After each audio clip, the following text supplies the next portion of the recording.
Во духот на вашата реплика, почнавте да го следите за жал примерот и во уште позасилено темпо од министерката, да имате реплики и контрареплики на ниво на партиски митинзи. Тогаш штом спомнавте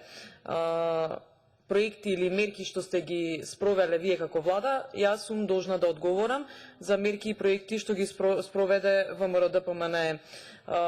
кога беше на власт. Спроведовме компјутер за секое дете и со ова се покажа на младите луѓе дека образованието е достапно за сите, плюс бесплатни учебници од тога се воведени и треба да ги уживаат поволностите од истото, што за жал во оваа време на пандемија како влада, која што потврли и доцнеше со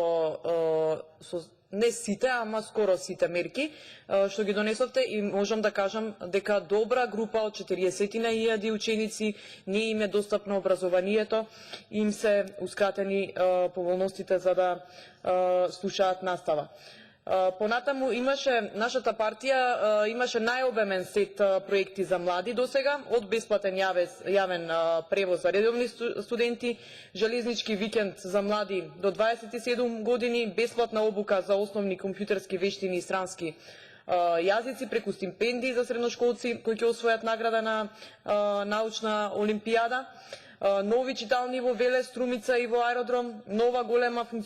мултифункционална читална во Скопје, изградени 150 игралишта за баскет, нови скейт паркови, фитнес зона за млади, па се до субвенции за купување на куќа за млади, која уште ја спроведувате и вие. Тоа беше проект на претходната влада и ова не се паушално наведени проекти, туку веќе реализирани проекти со кои што се подобрува животот на граѓаните и со нив се отвараат нови можности и перспективи за нивно вработување, студирање, спортување, патување и културен живот. Во категоријата на пензионерите се спроведува исто така низа проекти од кои што имаат бенефит самите пензионери. Само ќе напоменам дека од 2006 до 2015 година се зголемија пензиите за 90,32%, плюс како што претходно ги напоменав,